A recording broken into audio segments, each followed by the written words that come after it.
Vamos olhar agora para os impactos da guerra e dos aumentos dos custos da energia no setor metalúrgico em Portugal. E é por isso convidado desta edição da Manhã Informativa Rafael Campos Pereira, é vice-presidente executivo da Associação dos Industriais Metalúrgicos e Metalomecânicos. Obrigado por se juntar a nós nesta edição da Manhã Informativa. O setor da metalurgia que vive aqui uma situação um bocadinho diferente porque algumas empresas conseguiram fazer contratos conjuntos ainda antes da pandemia e durante a pandemia para conseguir preços da energia mais favoráveis. Mas esses contratos estão alguns também a terminar agora e por isso as empresas vão ser alvo também destes preços da energia. É verdade. Bom dia, antes de mais nada, e muito obrigado pela oportunidade que nos é dada de aqui esclarecer algumas destas questões relacionadas com o impacto da guerra e não só, e com o impacto da pandemia nas empresas do setor metalúrgico e metalomecânico. É verdade o que disse, a AEMAP, que é a associação que representa o setor metalúrgico e metalomecânico, tem desde 2011 vindo a promover ações de compra de energia em grupo, tanto energia elétrica como a partir de 2014 também gás natural, e essa iniciativa permitiu que muitas empresas, até ao momento, não tenham sido afetadas de forma tão violenta por estes aumentos exponenciais do custo da energia. É verdade que algumas empresas, até agora, ao final de abril, irão conseguir manter-se um pouco à margem destes aumentos muito grandes. Algumas empresas, um número muito significativo de algumas centenas de empresas do setor metalúrgico e metalomecânico. Apesar de tudo, há alguns que não beneficiaram deste tipo de preços e deste tipo de condições e já estão a sofrer. E não podemos esquecer que a questão da energia associa-se e está, enfim, agravada por outras semelhantes que em simultâneo estão a ocorrer. O aumento do custo das matérias-primas, o aumento dos custos de transporte, o aumento dos combustíveis, tudo isto em conjunto está a causar muitos constrangimentos ao setor metalúrgico e metalomecânico, como também a todos os setores da indústria transformadora em Portugal. Aliás, eu vejo até a chamada atenção aqui na vossa peça, crise no setor da metalurgia, não é propriamente uma crise, porque o setor não está em crise. O setor não está em crise, tanto não está que até há pouco tempo, quando eu perguntava às empresas qual o seu maior problema, 9 em cada 10 respondiam que a maior dificuldade era a contratação dos recursos humanos indispensáveis para poderem fazer face às encomendas que têm. E o segundo maior problema era o aumento do absentismo laboral em consequência da pandemia. E é verdade que algumas empresas provavelmente ainda terão este ponto de vista e esta lógica e este raciocínio. O que acontece é que nós estamos com um enorme número de encomendas e estamos impedidos, em alguns casos, de poder responder, antes só por causa da falta de recursos humanos e agora, cada vez mais, também porque nos falta matéria-prima. A matéria-prima que existe aumentou substancialmente o custo.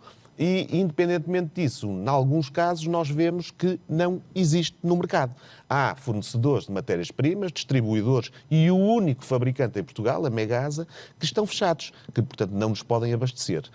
Se pensarmos que também na questão da energia não chegamos a este limite de não nos abastecerem, mas a verdade é que ninguém, neste momento, nos apresenta, por exemplo, para as nossas compras coletivas, um preço fixo. Estamos dependentes das variações do mercado. Isto quer dizer que, a partir do momento em que os efeitos do nosso contrato coletivo, da nossa compra em conjunto, cessarem, e para outros, já neste momento, estamos a falar em aumentos que podem ser 5 vezes o preço que se pagava em 2021. E, portanto, nós estamos neste momento confrontados com uma situação que só não é irónica porque é dramática. Temos aumentos de encomendas e não conseguimos, neste momento, arranjar pessoas, matérias-primas e energia em custos competitivos para podermos trabalhar em condições de normalidade. Rafael Campos Pereira, e qual é que é a solução neste momento que vem? Está ao vosso alcance? Está ao alcance de medidas por parte do Governo? Ou terá de se esperar por uma mudança da conjuntura internacional? É evidente que, de algum modo, nós sabemos que esta situação já vinha a decorrer em consequência da pandemia. e, portanto, a pandemia e as medidas restritivas à atividade empresarial fizeram gerar, em termos globais, esta escalada de preços das matérias-primas e da energia. Entretanto, a situação agravou-se substancialmente com a eclosão da guerra e com o ataque da Rússia à Ucrânia e, portanto, a situação aí não depende de nós, não depende sequer de medidas que possam ser tomadas. Portanto, é evidente que a evolução da situação da guerra vai nos deixar pendentes daquilo que vai acontecer, mas é verdade que podem ser e devem ser tomadas algumas medidas. Por exemplo, ao nível europeu, a Comissão Europeia deverá abolir e eliminar as taxas que são aplicadas aos importadores de matérias-primas. Por outro lado, e isto depende da Comissão Europeia, por outro lado, no que diz respeito à energia, é fundamental acelerar aquilo que se tem falado como autonomia estratégica da Europa e que estava previsto nos planos de resiliência que foram implementados por todos os Estados-membros e pela Comissão Europeia.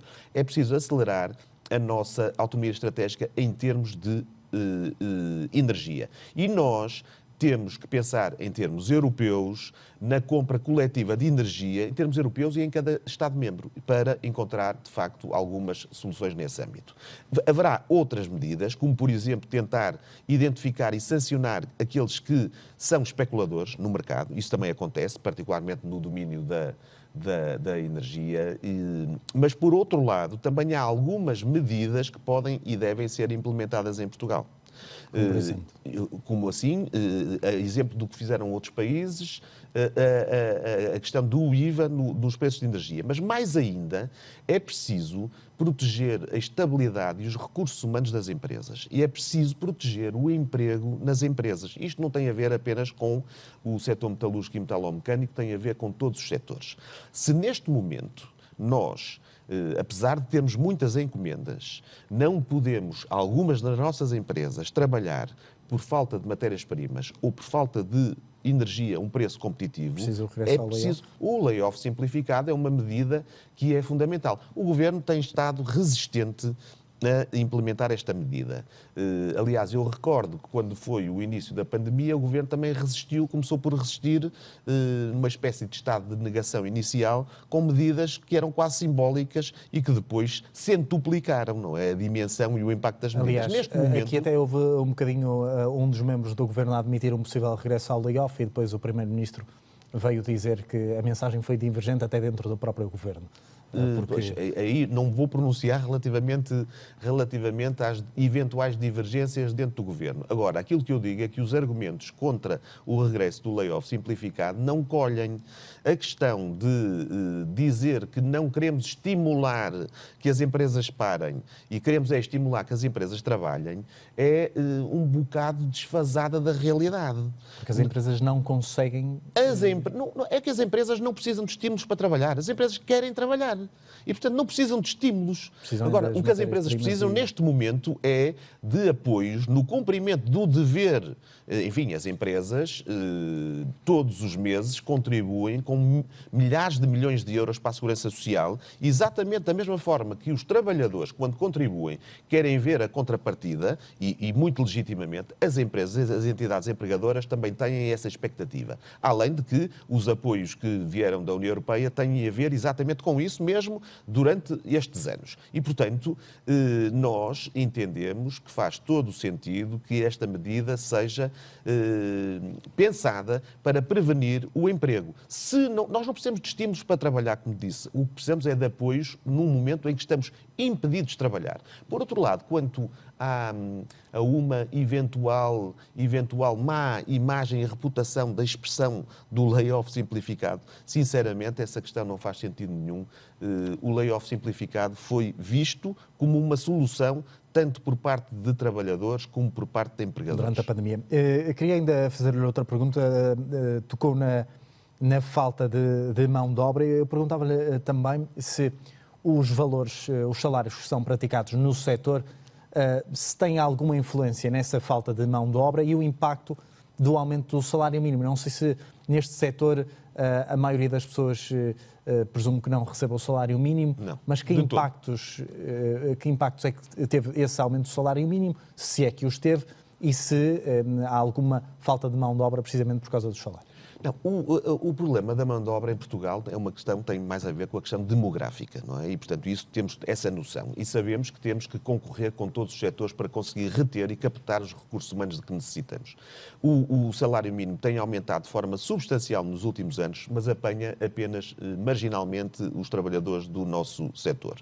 Evidentemente que os salários, em muitos casos, os salários de entrada correspondem e coincidem com os salários, com o salário mínimo nacional, mas estamos a falar apenas de um período curto e a grande maioria dos nossos trabalhadores tem salários médios substancialmente superiores ao salário mínimo nacional. Aliás, esse é um fenómeno que tem vindo a acentuar-se de aumento dos salários no nosso setor, exatamente nesta lógica de tentar reter, captar os nossos trabalhadores, os trabalhadores que precisamos. Mas, ao longo dos últimos tempos, as empresas do setor, não todas, porque isto a generalização é difícil e pode ter, às vezes, um custo difícil para algumas das empresas, mas nos últimos anos, a generalidade das empresas do setor metalúrgico e metalomecânico tem tido grande sucesso, aliás, tem sido o setor que é o pilar da economia portuguesa.